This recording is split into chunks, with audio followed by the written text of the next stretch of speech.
welcome back to Packers Playbook. I am here. I'm Dusty Evely, once again here with the man, John Kuhn.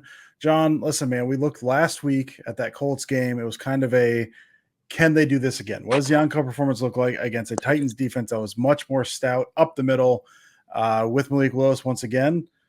I think the encore was better than the original one. What were your overall thoughts on this before we dive into some specific plays here? Well, I think specifically it's important to know a couple things. Number one, that the Packers can game plan two separate game plans for two separate opponents based off of what they're given. What I mean by that, I will tell you in a second. Number two, if you think that the motions and the shifts and the formations have been kind of wild, don't expect them to stop anytime soon. The Packers have finally dethroned the Miami Dolphins as the most motion team in the NFL. They have passed Kyle Shanahan and the 49ers. Now they have passed Mike McDaniel and the Miami Dolphins. And they have something that they are cooking with gas right now. And I don't expect if or when Jordan Love comes back to this offense, it to stop anytime soon, because you'll see what I mean when you see these motions and shifts.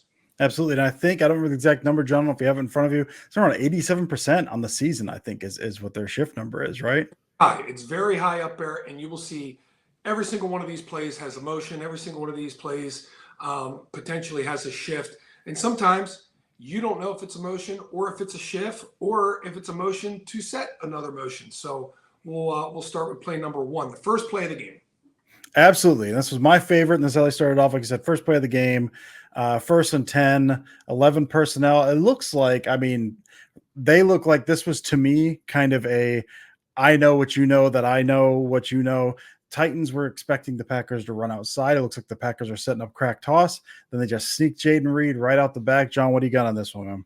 Well, let me tell you what I know that they knew coming into the game. And they knew that Denard Wilson, defensive coordinator for the Tennessee Titans, he likes to get up. He likes to press. He likes to combat at the line of scrimmage with man principles. Cover three look, but man principles. He doesn't like that cover two that's floating around the NFL. He wants to get up there. He wants to challenge you in the pass game. He wants to challenge you in the run game. So have a plan for this. You ran for 250 yards last week. So you come out, the first play you call is a pass play out of what looks like is going to be a run formation. When Tennessee shifts their safety down into the box, when he rotates down in the box, you know you have the perfect play. They have a man coverage. Jaden Reed's going to come inside like he's blocking the inside linebacker, just like he would be doing if they were running a crack toss. He'd be coming down inside. Christian Watson would be down, and around would be Tucker Kraft. Well, the center would be pulling as well, as you showed right there. So everything is simulating the run, and they know that Jaden Reed's speed is going to be fast enough to run away from the guy who has him in man coverage once they take one step thinking that this is a run play. Yeah, and you can see him. It's all set up. You got Reed right there, who looks like, I mean, the briefest of feints, right? Like kind of runs up on the guy, sneaks up underneath. They ran this how many times last week, John? Like that little crack toss. You sneak that around. You get the Josh Jacobs kind of faking. He's got the fake pitch there. And then before they know what happens, man, just an ocean of room right there. And it's one of those things. Tennessee wants to be down in the box. They want to stop the run game that just was so successful last week against Indianapolis, while also applying their man principles that they have in trying to combat against the wide receivers. But this is just one. It's just too good. It's too easy. It's too clear. They know they're going to come down. They know they're going to combat. And they know that they can potentially have this explosive play on the first play of the game. Now, I would be hesitant if I didn't believe that the Packers had a check if the Tennessee Titans came out in some version of cover two or some sort of shell defense, but they get all the information they need before the snap of the ball as he rolls down here. And I'll show you what I mean by having some answers a little bit later as we check the next couple plays.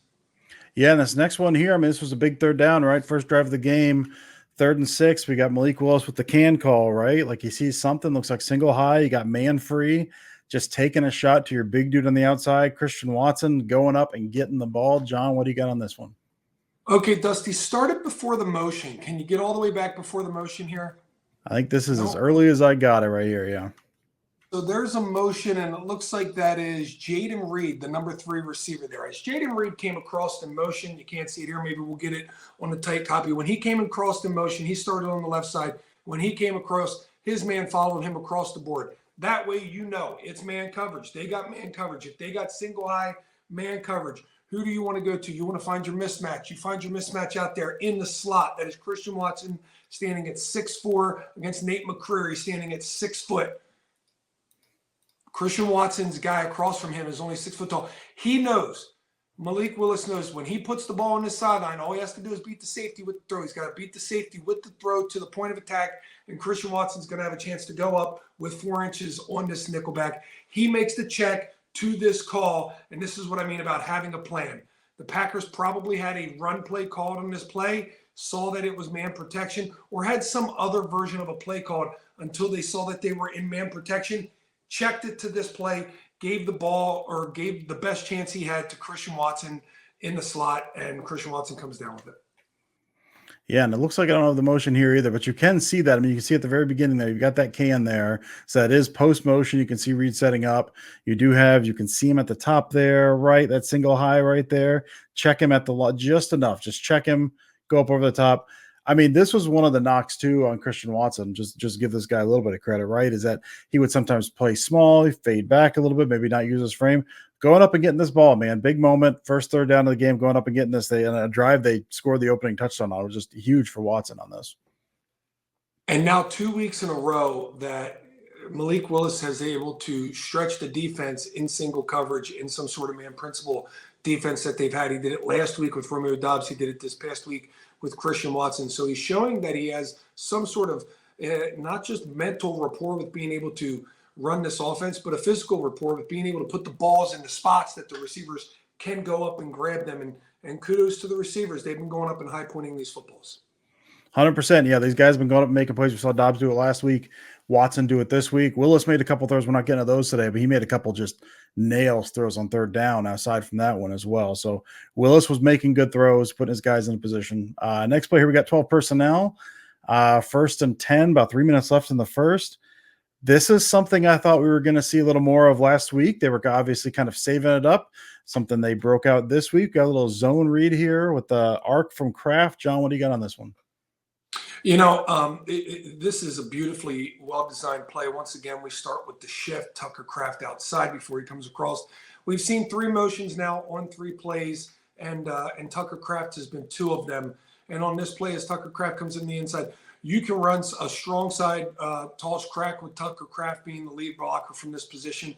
You can run some sort of strong side outside zone with Tucker Kraft going back and sealing the backside. You can run an inside zone with Tucker Kraft cutting or sealing the backside, or you can give a look of an inside zone with Tucker Kraft looking like he's going to seal the backside, and a read option with Malik Willis that allows Tucker Kraft to bluff and work his way up to the second level. And that bluff allows technically Malik Willis to account for 2, both the defensive end and the near side inside linebacker to that right side. As you run this play, you will see how difficult it is to try and decipher all these things within a split second. Look, here comes the kick out. I have to play underneath Tucker Kraft because if he kicks me out, that ball is getting handed off, and then my linebacker is going to be one-on-one with the running back or the quarterback if he takes off around the outside. This is now going to turn into the Tucker Kraft portion of our little playback here. Watch this block. He gets his hands inside and he just rides his man all the way to the ground. Dusty, I am not kidding when I say I've seen Tucker Kraft probably have about 6 knockdowns, 6 pancakes in this football game, and no less than 24 perfect blocks. Just absolute monster here this past Sunday. And there's no doubt about it. He has proven himself to this Packers coaching staff to be the better all-around tight end, because when he catches the ball, he breaks some tackles and he motors downfield. But it's his ability to do this. Block from anywhere, in line, extended, from the backfield, the BB position. And just watch this. They have no opportunity here when he gets on them. Dusty, he's done that. He's done that 24 times this season to different defenders, starting with Philadelphia, Indianapolis, and now Tennessee. And we're going to see it once again here on the next play as well. Oh, dude. I mean, yeah, dude's an absolute animal. And to your point, and I'll just get to this real quick. To your point that you couldn't see too well from the other angle, let's talk about it here. If there is that crack, like you say, you have to respect that because you've got that lane there, which puts you on a linebacker. So you can see that very well from your angle. To your point earlier, in terms of this man having to get underneath that block, and then Kraft going out. I will say, I mean, and to your Kraft point as well, we saw this coming last year, back half of last year, when Kraft kind of learned the position a little bit better. The kind of skills that he brings as a receiver. He had a nice catch in this game with the rumble after the catch, but as a blocker, I mean, just an absolute monster in this game and this season in whole. So he said, we'll get to the last one here. So go ahead. And people don't realize that block in space that you just saw. That's against a fast guy. That guy you're going to block runs about a 4.3, 4.4. That is one of the hardest blocks in the game for a big guy to make, is that block in space versus a small defender. It is really difficult. Take my word for it. And he did it like a boss. He did it like he's done it for a decade. And yet he blocks from anywhere. Watch how he makes this block on this next play. Jaden Reed comes in motion, resets on this side before he comes back in a jet motion across the line of scrimmage, and then orbits there. I mean, what are you supposed to do as a defense? Dusty, go back and start this thing from the beginning. Watch the guy in man protection. Chase him around the entire field. Look at this. I mean, he's just all over the place trying to figure out where he's supposed to go and line up. And everybody else on that defense, every time he crosses the center, their gap changes. Their responsibilities change. So you have defensive players having to mentally go through this game at a 400 level course in split seconds while they're facing this Matt LaFleur, Malik Willis, soon to be Jordan Love inserted in offense. The motions, the shifts, the misdirections, it's enough to make you go absolutely mad. Yeah, and some of the speed stuff here too. I mean, this thing here, this play specifically, is one that they would run out with their pony package. The difference was the pony package was AJ Dillon and Aaron Jones, one of those guys not super fast. Well, now you're throwing Reed into the mix. Reed, instead of a running back, you've got your lead blocker in the form of running back. Like you said, Kraft holding the point of attack there. All of the receivers point this out as well. All of the receivers completely bought in. It was Dontavian Wicks just throwing his nose in there on a run play. Like everyone completely bought in, along with all of the misdirection, makes this extremely difficult to defend against. But John, that's all we got for the film. Overall thoughts on this game in general? Like we said, we kind of talked about a little bit. You talked about the misdirect, the motion. What were your overall thoughts on this game plan? How this was kind of different from the last one, and then also what we may see. Some of these just run stuff. We've talked about this. We saw this under LaFleur, right? With Love there. But this is on another level. How much of this stuff do we see kind of carried forward to that extent, do you think? I think we see it all carry forward. I really do, Dusty. I thought the first game, the Packers with Indianapolis, the Packers did a great job of taking things that they have already done, that everybody within the offense already knew, and they just spiced them up with some formations and some shifts and some motions. This game, I saw some old school stuff getting ran in a new school style. And I saw Malik Willis have a plan that takes time to learn. It's not just learning the formations, learning the names, and learning how to say everything. It's okay, now I'm going to see what the defense is doing. I'm going to see what the defense is giving me, and I'm going to take my best answer here. That was not there last week as much versus Indianapolis, where it was, all right, we're going to formate them, and then we're going to grind them out for 4 or 5 yards. If the big plays come, it's because we designed the big plays to come. No, this was more of a check with me game. This was more of a Matt LaFleur has given Malik Willis the answers to the test game. It's just Malik has to go out there and properly pick the answers as he goes out there. This looked a lot more like the old school Green Bay Packer offense, albeit with a lot of motion again, as they've been doing all year long. And I would expect it all to carry forward when Jordan Love gets back in that lineup. Yeah, I'm very excited to see how it goes. I'm with you. I do think a lot of this stuff gets carried forward. I'm very excited to see. This has been a very fun 2 weeks with Willis at the helm. I'm excited to see how this carries forward with Love. John, I don't know if there's anything else from you or if we want to call it a day, but this has been another very, very fun time looking at a very fun game plan here. Yeah. Lastly, the Packers lead the league in motion right now in the National Football League. The Packers lead the league in explosive plays offensively. There is a correlation there. We've seen it happen with the Miami Dolphins in the past. We've seen it happen with the San Francisco 49ers in the past.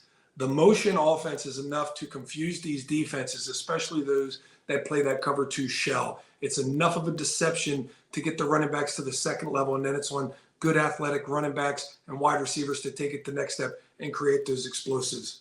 The motion's here to stay. The explosives should follow. And this Green Bay Packer team, followed by Malik Willis, who leads the NFL in yards per pass and yards per rush the last 2 weeks, are here to stay as well. I'm excited for the rest of the season. I'm excited for this week against Minnesota, because this should be one that when we go back and watch the film, it should be pretty wild.